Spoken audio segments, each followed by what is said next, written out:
하나님의 은혜와 사랑과 평강이 오늘 하루도 충만하기를 주의 이름으로 축복합니다. 우리가 삶을 살아가다 보면은 인생의 위기나 어려움이 찾아올 때가 있습니다. 그럴 때 우리는 그 위기나 어려움을 어떻게 극복하고 있습니까? 오늘 말씀에서 하나님은 가나안 땅에 이방 민족들을 남겨두십니다. 이 이방 민족들은 이스라엘 백성들에게 가시가 되고 올무가 될 것입니다. 가시는 고통이고 올무는 파멸이죠. 그렇기 때문에 하나님은 이방 민족들을 남겨두지 말고 진멸하라 말씀하셨던 것입니다. 그런데 오늘 말씀에서 하나님은 이방 민족들을 남겨두었다 말씀하십니다. 하나님은 왜 올무가 되고 가시가 되는 이방 민족들을 남겨두십니까? 하나님은 이방 민족들이 이스라엘 백성들을 고통과 파멸로 이끌 것을 아시면서도 왜 그대로 내버려 두신 것입니까? 하나님이 만약에 이스라엘 백성들을 사랑한다면 그들에게 고통이 되는 이방 민족들을 쫓아내 주어야 하지 않겠습니까? 이러한 질문은 지금 우리에게 환난이 임하고 어려움이 임할 때도 하게 되는 질문들입니다. 하나님은 왜 하나님의 사랑하는 자녀를 환난과 어려움 가운데 내버려 두십니까? 하나님은 왜 하나님의 자녀를 이렇게 힘들게 살게 하십니까? 하나님이 이스라엘 가운데 이방 민족들을 남기신 이유는 이스라엘이 하나님의 말씀에 순종하지 않았기 때문입니다. 그러나 하나님은 심판의 하나님이 아니라 소망의 하나님이시고 승리의 하나님이십니다. 그렇기 때문에 하나님은 이방 민족들을 남기신 이 가운데서도 또 다른 소망과 기대를 하고 계십니다. 이 가운데서도 이스라엘 백성들을 하나님의 백성으로 온전히 세워 가시려 한다는 것이죠. 우리에게 환난이 임하고 어려움이 임하는 경우는 우리의 죄로 인한 경우도 많이 있습니다. 그러나 하나님은 지금의 어려움이 비록 우리 죄의 결과라 할지라도 역전시키시기를 원하십니다. 그 속에서 또 다른 승리와 또 다른 역사하심을 보여주길 원하시죠. 오늘 말씀도 하나님은 이방 민족들을 통해 이스라엘 백성들을 높이시길 원하셨습니다. 이스라엘 백성들이 하나님의 크신 뜻을 깨달아 온전한 백성들로 서도록 이끄셨습니다. 그러나 이스라엘 백성들은 하나님의 뜻과 반대로 행하게 되죠. 오늘 말씀 통해 하나님이 이스라엘 백성들 가운데 이방 민족들을 남기신 이유를 살펴보고 우리 삶의 어려움과 환난 속에서 하나님이 원하시는 뜻이 무엇인지 깨달아 행하는 주의 자녀 되시길 주의 이름으로 축복합니다. 먼저 하나님이 이방 민족들을 남기신 이유는 하나님을 믿게 하기 위해서입니다. 어려움과 환난 속에서도 하나님을 바라볼 수 있는 믿음을 갖게 하기 위해서이죠. 1절 말씀 보겠습니다. 여호와께서 가나안의 모든 전쟁들을 알지 못한 이스라엘을 시험하려 하시며, 여기서 시험은 합격과 탈락을 구분짓기 위한 시험은 아닙니다. 여기서 시험은 믿음을 드러내기 위한 시험이고 믿음을 증명하기를 원하는 시험입니다. 하나님은 이스라엘 백성들이 환난과 어려움 속에서 하나님을 바라볼 수 있는 믿음을 드러내기를 원하셨습니다. 그러나 이스라엘 백성들은 어떻게 합니까? 하나님을 바라보지 않고 가나안 족속을 바라봅니다. 그리고 가나안 족속 가운데 거합니다. 5절 말씀 보겠습니다. 그러므로 이스라엘 자손은 가나안 족속과 헷 족속과 아모리 족속과 브리스 족속과 히위 족속과 여부스 족속 가운데 거주하면서 이스라엘은 하나님의 뜻과는 반대되는 선택을 하게 됩니다. 이들이 이러한 선택을 하는 이유가 무엇입니까? 하나님에 대한 실망과 분노 때문이죠. 하나님을 더 이상 믿지 않기 때문입니다. 우리가 어려움과 환난이 임할 때 우리가 보통 첫 번째 드는 마음이 이러한 마음일 것입니다. 우리가 감당할 수 있는 시험이나 환난이면 하나님께 매달리겠죠. 그러나 감당하기 힘든 시험이나 환난이면 어떻습니까? 하나님을 향한 분노가 나온다는 겁니다. 하나님을 향한 실망이 나온다는 것이죠. 하나님이 살아계시다면 어떻게 저에게 이런 환난과 어려움을 임하게 하십니까? 하나님이 나를 사랑하신다면 어떻게 내 고통을 이대로 내버려 두십니까? 하나님에 대한 실망과 분노와 그리고 의심이 생기게 됩니다. 그러나 그때가 하나님의 역사를 볼 수 있는 때이죠. 그때가 하나님의 은혜를 경험할 수 있는 때이며 그때가 하나님의 일하심을 볼 수 있는 때입니다. 그때 우리가 해야 할 것은 하나님에 대한 원망이 아니라 하나님을 향한 믿음입니다. 그 속에서도 하나님을 바라보고 붙들 수 있는 믿음이죠. 이사야 49장 14절부터 17절까지 말씀입니다. 오직 시온이 이르기를 여호와께서 나를 버리시며 주께서 나를 잊으셨다 하였거니와 여인이 어찌 그 젖먹는 자식을 잊겠으며 자기 태에서는 아들을 긍휼히 여기지 않겠느냐. 그들은 혹시 있을지라도 나는 너를 잊지 아니할 것이라. 내가 너를 내 손바닥에 새겼고 너의 성벽이 항상 내 앞에 있나니 내 자녀들은 빨리 걸으며 너를 헐며 너를 황폐하게 하던 자들은 너를 떠나가리라. 하나님은 우리를 잊지도 않으시고 버리시도 않으시고 우리의 형편을 세심하게 살펴보고 계십니다. 환난과 어려움 속에서도 하나님을 붙들며 의지할 수 있는 믿음의 자녀가 되기를 주의 이름으로 축복합니다. 두 번째로 하나님이 이방 민족들을 남겨두신 이유는 하나님의 백성됨을 지키게 하기 위해서입니다.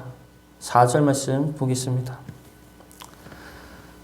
남겨두신 이 이방 민족들로 이스라엘을 시험하사 여호와께서 모세를 통하여 그들의 조상들에게 이르신 명령들을 순종하는지 알고자 하셨더라. 하나님은 이스라엘 백성들이 하나님의 말씀에 순종하기를 원하셨습니다. 출애굽기 34장 12절부터 16절까지 말씀입니다. 너는 내가 오늘 내게 명령하는 것을 삼가 지키라. 보라, 내가 내 앞에서 아모리 사람과 가나안 사람과 헷 사람과 브리스 사람과 히위 사람과 여부스 사람을 쫓아내리니 너는 스스로 삼가 내가 들어가는 땅의 주민과 언약을 세우지 말라. 그것이 너희에게 올무가 될까 하노라.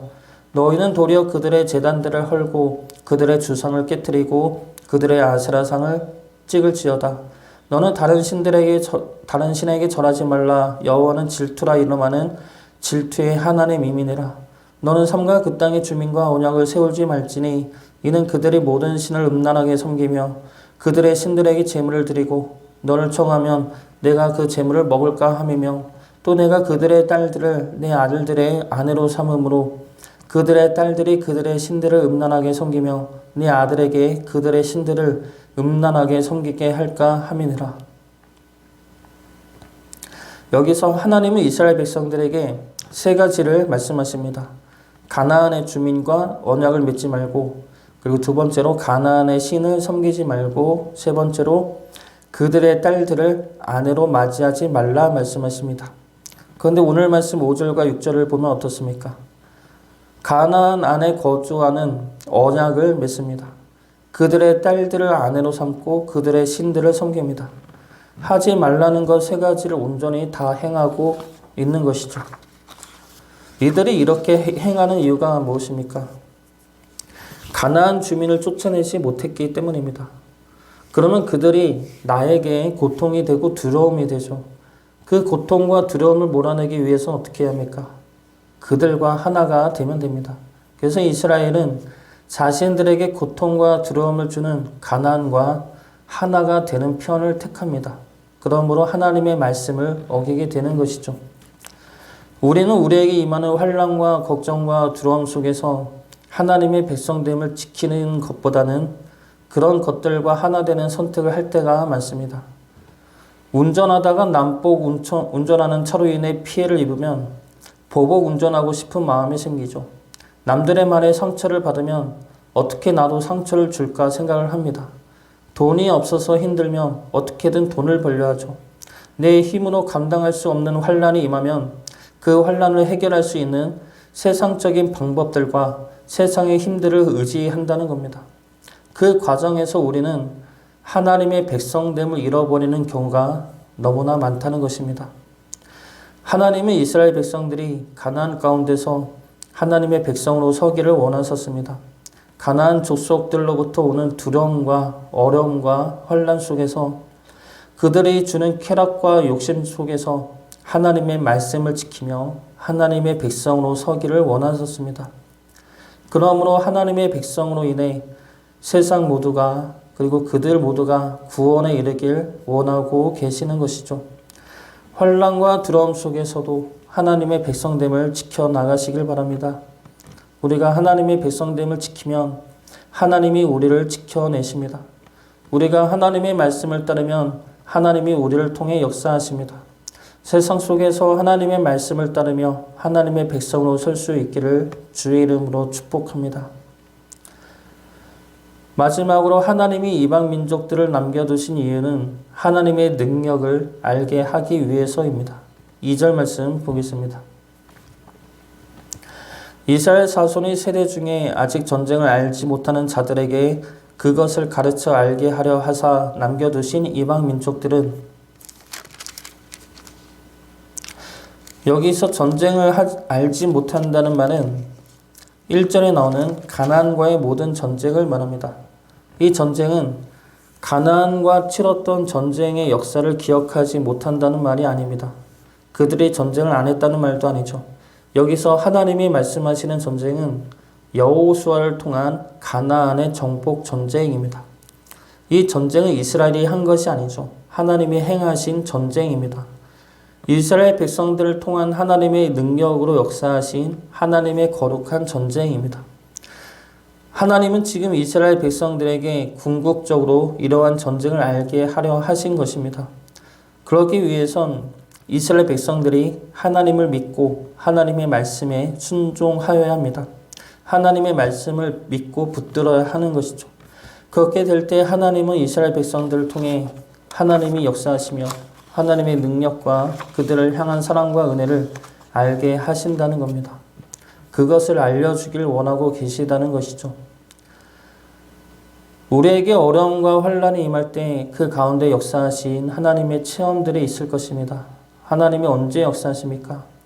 우리가 하나님을 바라보고 하나님을 의지할 때 하나님이 역사하시죠.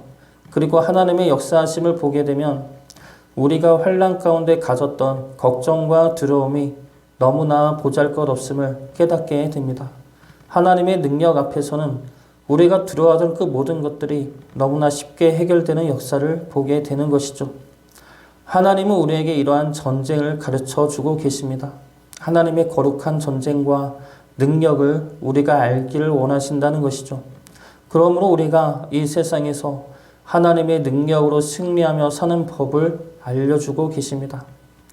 하나님의 능력으로 우리 모두가 승리할 수 있기를 바랍니다. 하나님의 거룩한 전쟁과 거룩한 능력으로 영적 전쟁에서 능히 승리하며 나갈 수 있기를 주의 이름으로 축복합니다.